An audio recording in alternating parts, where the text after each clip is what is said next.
सम्मानित अतिथिगण और सुलभ के कार्यकर्ता और सेनानियों, आज ये हमारा बहुत महत्वपूर्ण दिन है जिसमें हम खास तौर से इस बात की चर्चा कर रहे हैं कि सुलभ के सामाजिक रूपांतरण में क्या भूमिका रही है।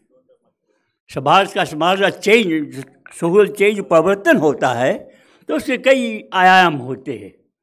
अगर भारतीय दर्शन को पढ़ते हैं तो हमें मालूम पड़ता है हमारी 3 विधाएं रही हैं सामाजिक परिवर्तन की।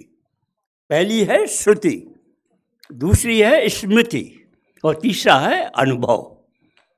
जब कोई चीज़ रिटर्न नहीं थी तो लोग आश्रम में जाते थे, वहाँ पढ़ते थे। वो श्रुति परंपरा, ओरल ट्रेडिशन था। ऋषि पढ़ाते थे, लोग निकल के जाते थे और समाज का रूपांतरण करते थे। दूसरी आती है स्मृति। जब चीज़ें कोड में रिटर्न में आ जाती हैं, चाहे मनुस्मृति हो कोई हो, तो उसको पढ़ने के बाद में चेंज आता है। तीसरा जो महत्वपूर्ण चेंज भारतवर्ष में आया है वो अनुभव का आया है। अनुभव की प्रक्रिया वो प्रक्रिया है जिन लोगों ने ना पढ़ा, ना किसी के शिष्य रहे, लेकिन उन्होंने समाज का रूपांतरण किया। और ख़ास तौर से भारतवर्ष में जो भक्त मार्गी परंपरा है, जिसमें कबीर हैं, संत तुकाराम हैं, गुरु नानक हैं, इन्होंने समाज का रूपांतरण किया। आज हम जात की बात करते हैं, उनकी चेंज की बात करते हैं। गुरु नानक ने उस समय लंगर की बात की थी। लंगर में जात नहीं चाहते थे, वो हायरार्की नहीं चाहते थे, श्रेणी बद्धता नहीं चाहते थे। हर आदमी बैठ के खाना खाएगा और खाने के बाद में चेंज आता हुआ दिखाई देगा। तो परंपरा वहाँ दिखाई दे रही है। कबीर के दोहों को पढ़ लीजिए, उससे मालूम पड़ता है वो किस प्रकार समाज चाहते थे और समाज का रूपांतरण कहाँ जा रहा है और कौन से वैल्यूज जा रहे हैं। और अनुभव जो है ये बहुत महत्वपूर्ण है और उनके आधार पर चीज़ों को हम समझते हैं। अब हमारा सवाल ये आता है कि जब कभी हम चेंज की बात करते हैं तो समाज में चेंज के क्या डायरेक्शंस हैं, क्या निर्देशक हैं और कहाँ से हम चेंज लाएं और किस प्रकार से लाने की बात करें। अब हम खास तौर से इस सब के बारे में बात करना चाहते हैं और चीज़ों को हम छोड़ देना चाहते हैं। अगर देखें जो हमारा 50-53 साल का इतिहास है, हमारी जो उपलब्धियां हैं, हमारी जो कमजोरियां हैं, उनके आधार पर भी हमने समाज का रूपांतरण किया है और एक टोटल समाज को लेने की चेष्टा की है। मुझे याद है गांधी का और ख़ास तौर पर अम्बेडकर का एक डायलॉग था। जब कहा कि अम्बेडकर ने कहा कि समाज के परिवर्तन की यूनिट क्या होनी चाहिए, इकाई क्या होना चाहिए। गांधी ने कहा पंचायत, लेकिन उसका विरोध किया अम्बेडकर ने। उनका जब पंचायत केंद्रीभूत होगा तो पावर स्ट्रक्चर चेंज नहीं होगा, वही लोग पावर में आएंगे जो पावर एंजॉय कर रहे हैं। तो उन्होंने कहा इंडिविजुअल चेंज आ रहा है कि व्यक्ति जो है वो केंद्र होना चाहिए, तब तो समाज का रूपांतरण होता है। और सुलभ में वो केंद्र आया इंडिविजुअल का। इंडिविजुअल को लेकर उसने परिवर्तन की बात की और टोटल चेंज की बात की। उसने एक नहीं, टोटल चेंज किया और उनके आधार पर चीज़ें आते हुए दिखाई देती हैं।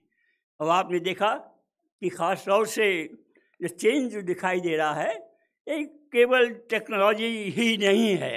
गांधी जी ने जो चेंज की बात की और समाज के एकता की बात की, काम करने की चेष्टा की, लेकिन समन्वय जो किया है वो हमारे सौरभ इंटरनेशनल ने किया है।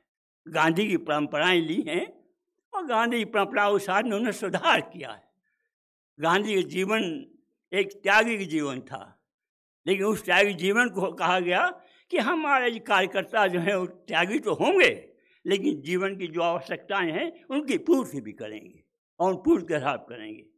तो ये जब कई चीज़ दिखाई देती हैं तो उससे मालूम पड़ता है कि सुलभ का जो मूवमेंट है और जो काम करने का तरीका है वो उसमें दिखाई देता है।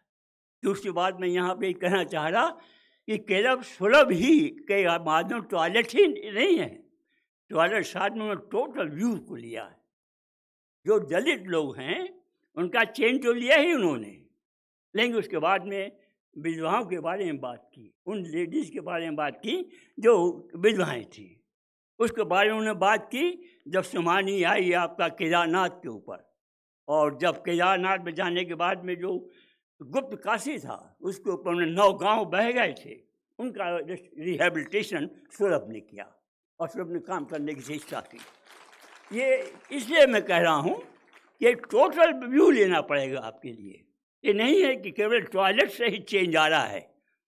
चेंज का रूपांतरण जो है वो उन मान्यताओं के साथ में आ रहा है, और जो मान्यताएं हम खरीद करना चाहते हैं, श्रेणीबद्धता को तोड़ना चाहते हैं, इक्वलिटी लाना चाहते हैं और हर आदमी ब्राह्मण के रूप में देखना चाहते हैं, वो चीज़ आती हुई दिखाई देती है। जब काम शुरू हुआ और ख़ास तौर से अलवर का काम हुआ अलवर में, उसके बाद में आपका काम उत्तराखंड में हुआ, उसके बाद में वृंदावन में और काशी में काम हुआ। ये नए उदाहरण हैं, एक केंद्र बिंदु हैं जिनके आधार पर समाज व्यवस्थित रूप से चल रहा है और काम करने की चेष्टा करते हैं। अब आप देखिए विधवाओं की स्टडी को, आप देखें कि जब चैतन्य महाप्रभु पर बात करते हैं तो सोसाइटी को, स्टेटस को मेंटेन करते हैं, चेंज नहीं लाते, उनकी मानसिकता चेंज नहीं होती। लेकिन इनका चेंज का प्रोसेस था हमारे सोलर इंटरनेशनल का, वो नए चेंज, काम करने के तरीके, जीवन शैली को बदलने के तरीके उनमें होते हुए दिखाई देते हैं और चीज़ें आती। तो जब कभी सामाजिक परिवर्तन की बात करते हैं तो एक रूप नहीं देते, हम एक समष्टीकरण की बात करते हैं। पूरा चेंज का डायरेक्शन आता हुआ दिखाई देता है और उसमें इंडियन ट्रेडिशन भी है और चीज़ें आती हुई दिखाई देती।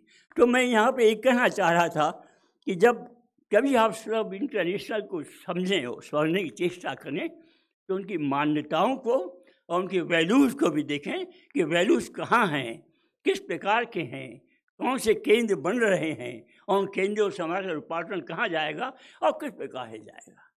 जिस प्रकार से मैंने कहा, ख़ास तौर से एक बड़ा अच्छा उदाहरण दिखाई देता है इंस्टेंटिया में कि विश्वामित्र की वशिष्ठ की कभी पड़ती नहीं, एक दूसरे विरोध हमेशा करते रहे। ये दो स्कूल ऑफ थॉट्स रहे होंगे उस वक्त, और स्कूल ऑफ थॉट में एक वशिष्ठ का है और दूसरा विश्वामित्र का है। लेकिन वशिष्ठ बहुत ज़्यादा स्ट्रांग थे, वो पैलेस के आदमी थे, लेकिन उन्होंने कभी विश्वामित्र को महर्षि की उपाधि नहीं दी। तो जब उससे पूछा गया कि आपने महर्षि की उपाधि विश्वामित्र को क्यों नहीं दूँ, राजर्षि आपने क्यों कहा, तो उनका उनमें विनय नहीं है। अब जिस आदमी में विनय नहीं है वो महर्षि नहीं हो सकता है। फाउंडर साहब तो विनय की मूर्ति हैं, तो उनको महर्षि करने में कोई ऑब्जेक्शन नहीं है और नहीं देख सकते। तो ये परंपराएं हैं, ये वैल्यूज हैं, उनको देखना पड़ेगा आपके लिए कि मैं और ज़्यादा नहीं जाना चाह रहा चीज़ों को। लेकिन ये आप देखें कि समाज का रूपांतरण जहाँ जा रहा है, उन रूपांतरण के वैल्यूज़ कहाँ हैं और चेंज कौन है। आप देखा है एक इंडिविजुअल, उसने अम्बेडकर ने इंडिविजुअल की बात की, इंडिविजुअल में चेंज आना चाहिए। और हम भी ये बात करते हैं कि सोलर इंटरनेशनल में पाठक जी का ही एक केंद्र बिंदु है जिसने समाज में रूपांतरण करने की बात की और इक्वलिटी की बात की और समानता की बात की और चीज़ें आती हुई दिखाई देती है। तो मैं यहाँ यही कहना चाह रहा था कि आप कभी सामाजिक रूपांतरण और चेंज की बात करें इंडियन ट्रेडिशन में तो ये चीज़ें बहुत महत्वपूर्ण होती हैं और चीज़ें। दूसरी बात मैं ये कहना चाह रहा था कि जब कभी आप सोशल और सैनिटेशन के बारे में बात करें, हाइजीन और सैनिटेशन की बात करें, तो हाइजीन एब्सोल्यूट नहीं है। हर समाज की हाइजीन के वैल्यू अलग अलग है। अगर आप चाहिए कीनिया के अंदर का हाइजीन क्या है, तो वो कहता है घर की सफाई होना चाहिए और बच्चे सीधे हाथ से खाना चाहिए। कीनिया का ट्रेडिशन है। आप इंडिया में आ जाइए, घर की लिपाई होनी चाहिए और साफ सुथरा होना चाहिए। ये हाइजीनिक वैल्यूज हैं, उनमें देखते हैं। तीसरा आपने देखा कि खाने आप जाएँ, हाथ धोएं, कपड़ा उतारें और कार्य करने की चेष्टा करें। तो ये बड़ा इम्पॉर्टेंट है इंडिया के ट्रेडिशन में हाइजीन के अंतर्गत। ये मैं इसलिए उदाहरण दे रहा हूँ, कोई एब्सोल्यूट नहीं है हाइजीन कि आप कह दें कि वर्ल्ड में एक ही पैटर्न है। वहाँ की संस्कृति, उनकी मान्यताएं, वहाँ की जीवन शैली हाइजीन को डिटर्मिन करती है और निर्धारित करती है। तो उन निर्धारित चीज़ों को हमें देखना पड़ेगा कि कौन से वैल्यूज हैं और निर्धारित कौन सी चीज़ें हैं जिनके आधार पर चीज़ें आती। और दूसरा साइड जो आता है वो सैनिटेशन का आता है। सैनिटेशन वो प्रक्रिया है जिससे कि हम समाज के रूपांतरण में क्रियान्वित करने की चेष्टा करते हैं। हाइजीन दोनों एक दूसरे पहलू, एक सिक्के दोनों पहलू हैं, एक चीता है उधर है, दोनों साथ साथ चल रहे हैं। तो हम देखेगा अगर सैनिटेशन के अंतर्गत तो हमें सोचना पड़ेगा कि जब कभी हाइजीन की बात करें तो उन वैल्यूज़ को देखें, जीवन शैली को देखें और कार्य करते रहें। एक हमें याद आता है, एक अखबार में आया था 1962 की बात होगी, जिसमें क्वीन एलिजाबेथ वहाँ से लंदन से आई थी, जहाँ से विजिट किया था। भरद्वाज वहाँ का डिस्ट्रिक्ट मजिस्ट्रेट था। उसने रात को डिनर दिया गया, उनके ऑर्डर में डिनर दिया गया, और डिनर में सारे लोग जो वहाँ के इम्पोर्टेंट लोग थे सारे बैठे हुए थे। अब इंडियन जो ख़ास तौर से फॉर्क और नाइफ और ये इस्तेमाल करना बहुत जानता नहीं जानते हैं, तो किसी पेपर ने छाप दिया कि डिनर में जल तरंग बज रहा था, क्योंकि जो फॉर्क की आवाज़ हो रही थी, नाइफ की आवाज़ हो रही थी, उसने जल तरंग छाप दिया। वो दाल ने बुलाया, कहा तुम्हें इतनी तमीज़ नहीं है कि इंडिया के अंदर जीवन शैली क्या है। हम लोग खाना खाते हैं तो अनड्रेस्ड होते हैं, वो खाना खाते हैं तो ड्रेस्ड होते हैं, तब खाना खाते हैं। ये जीवन शैली का सवाल है। तो आपको जल तरंग कहने की जरूरत नहीं था कि वहाँ जल तरंग हो रहा है, कि जीवन में उन्होंने उन चीज़ों को इस्तेमाल नहीं किया, तो इस वक्त तो आपको मेंशन करने की ज़रूरत नहीं थी काम करने की। तो मैं ये उदाहरण से साफ होता है कि एक चीज़ आती हुई दिखाई देती है।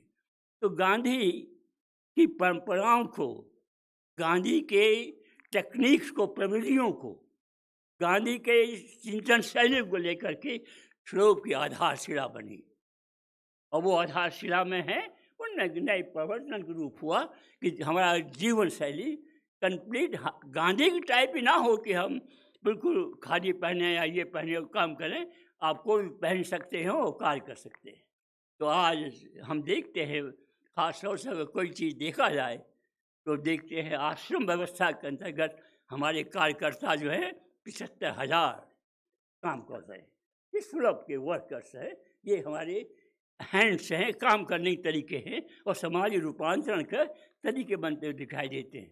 तो ये इमेजिनेशन है एक आदमी के संस्थापक महोदय का, कि जिन्होंने इस 52 साल के अंदर चीज़ों को डेवलप किया, चीज़ों को देखा, चीज़ों को भोगा और नए इनोवेशंस किए। नो इनोवेशन से चीज़ें आते हुए दिखाई देती हैं। तो आज इस समय में उनका बर्थडे भी था। आज हम उन लोगों को बधाई देना चाहते हैं, और हम चाहते हैं कि वो उनका जीवन शैली हम लोगों को प्रेरणा के स्रोत रहे, और जो नई जनरेशन आ रही है वो इस बात को पकड़े कि समाज का रूपांतरण यहाँ से होगा, ऐसे होगा। तो हम आज उनको खड़े होकर खास तौर से जीवन के लिए स्टैंडिंग ओवेशन दे करके उनका वेलकम करें, और कहें कि उनका खास एक जीवन सुलभ हो, ठीक हो, और हम लोगों को गाइड करते हैं।